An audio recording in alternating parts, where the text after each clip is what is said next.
Welcome Cambridge and the Greater Cambridgeshire area back to Global Cambridge News. In his report to prevent future deaths, which sounds way more important than anything I'll ever write, Assistant Coroner to Cambridgeshire and Peterborough, Sean FAWCETT, detailed his almost 2-year-long investigation into the untimely passing of one Avril Miranda Hart, whose family said that she starved to death under the care of Anorexia Hospital. FAWCETT found that the circumstances surrounding her death closely mirrored that of 4 other women who unfortunately also passed to anorexia nervosa over the years 2017 and 2018. As such, in the report, he's outlined what he believes to be contributors to their deaths and the deaths of many more if no action is taken. 1. Inadequate training of doctors and other medical professionals regarding eating disorders. Many witnesses conceded that they had only had the most superficial knowledge of the often complex issues relating to eating disorders and anorexia nervosa specifically.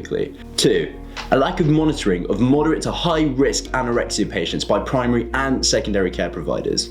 In Avril's case, she was undergoing counselling at the Norfolk Community Eating Disorder Service, where a therapist was constantly monitoring her weight until the therapist went on holiday and no one booked a replacement. Avril was then found collapsed in her uni accommodation and rushed to Norfolk and Norwich University Hospital, where, during her 4-day stay, she had no monitored oral nutrition. Her condition worsened, so she was transferred to Addenbrooke's Hospital, where it took 5 hours for her to be officially booked in by a junior doctor. While I'm really not trying to call anyone out personally, it's easy to see where Sean's coming from. I don't understand how you get through 3 different medical institutions and still manage to starve to death.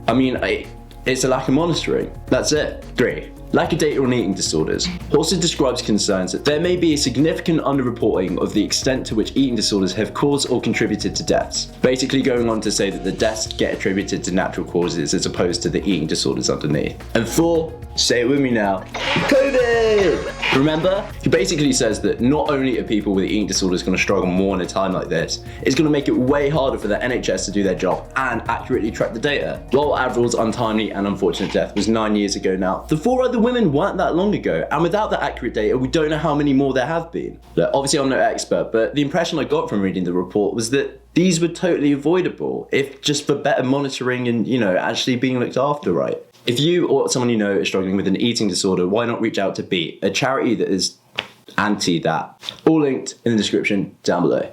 In other news, foreigners coming over and stealing our jobs. Swedish oats are coming over and stealing good old-fashioned British cows' jobs. A Swedish alternative milk company, Oatly, are planning on opening their first UK factory here in Peterborough, creating 200 jobs.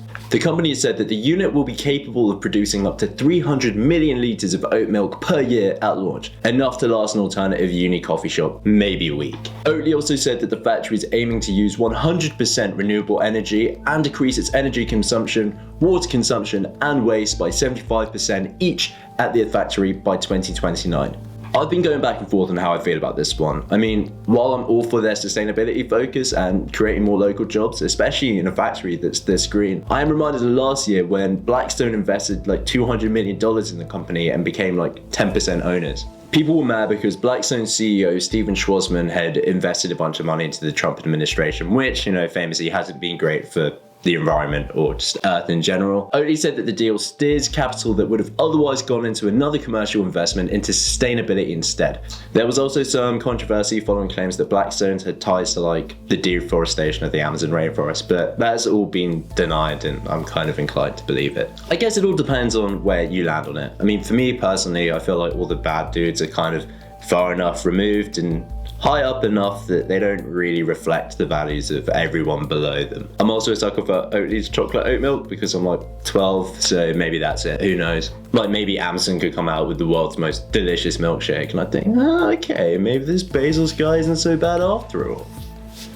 I think the important takeaway is to question your products and figure out what ethical consumption means to you. I'm really can't be one to talk Urban Outfitters, so I really can't say anything, but I want to hear from you. Let us know in the comments down below. Engagement. Quick shout out to a day one, Cameron Wadwani. Appreciate the views, bro. Check out his shop on dhgate.com. I'll link it down below. Cambridge uni student and journalist Mishti Ali has organised a vigil for Sarah Everard and every woman who's felt threatened on the streets. At the time of release, it would have taken place on King's Parade in solidarity with the one in Clapham. The event is open to those from marginalised genders, so women, non-binary, trans people, stuff like that. So while I can't be there in person, I thought, hey, I've got a small platform here and I just want to use it to voice my support. It's a really great thing that Mishti's doing and it just Sucked it has to be under these circumstances. Unfortunately, this isn't the first time something like this has happened, and it certainly won't be the last. The femicide census found that from 2009 to 2018, on average a woman is killed by a man every 3 days, and that history of abuse was known in 59% of the 1,042 femicides committed by current or former partners or other male relatives. While I like to think I'm a good dude, I know that in the past I've definitely let shitty attitudes and jokes and stuff slide when I really shouldn't have. There's no room for it, and I think we need to take this time to all sort of reevaluate ourselves and where we stand. I know a lot of lads are also feeling called out at the moment, but you gotta remember, like, bottom line is for us, we're just being scrutinised. We don't have to worry about, like, death. So just know that if you're a dude who's feeling annoyed at the moment, like, you're still massively taking the W in this whole situation. Like, you won the gender lottery. You get to walk, at night with headphones on and not really have to worry about it. Like, I've seen how angry some of you man get at, like, Warzone or when Rick and Morty got delayed. Just channel some of that anger at, like, abuses. I'll be linking some great charities and helplines in the description down below if you want to check them out. Please do. And now for some good news. The Flying Pig pub has been saved from permanent closure after a crowdfunder raised over £21,000 to keep that sweet, sweet piggy flying high. The pub's long been a sweet spot for sweet bevs and sweet tunes, and it shouldn't be that surprising that everyone came together to save it, because it happened once before, like 2 years ago. Cast your mind way back to 2019, back when everyone thought the worst thing that could happen was the Emperor coming back in Rise of Skywalker. Right before the global pandemic. When it was proposed that the Flying Pig pub be torn down and the space be used for offices, which is rough because people look at you way meaner if you're drunk in an office than at a pub. Unless I guess you're like a mega rich Wall Street guy, in which case I think you kind of have free reign to just drink whiskeys at noon in meetings. Why am I doing YouTube? I should have been a Wall Street guy. I have so much experience being around walls and streets. Landlord Justine Hatfield said on a Facebook post announcing the saviour that since reopening last year in July, the restrictions greatly diminished our business and the final lockdown proved devastating. We thought we was toast. You guys have saved our bacon. Toast. To be honest, I don't actually have that much to say about this story other than I'm glad it's staying around. It's been around for a long ass time and I hope it gets to stay a long ass while longer. That's it for this week, but let us know what you want to see on the show by writing in to cambridgeunwrapped@gmail.com, hitting up any of our socials linked in the description down below, or just whacking down a comment. I do read them all, which is probably like the most reading I do all week. As always, like, comment, sub if you haven't already, and ding the bell to be notified when new videos go up every Tuesday and Friday, and sometimes a little bit more if I've got the time. This is where I love you and leave you guys. Peace.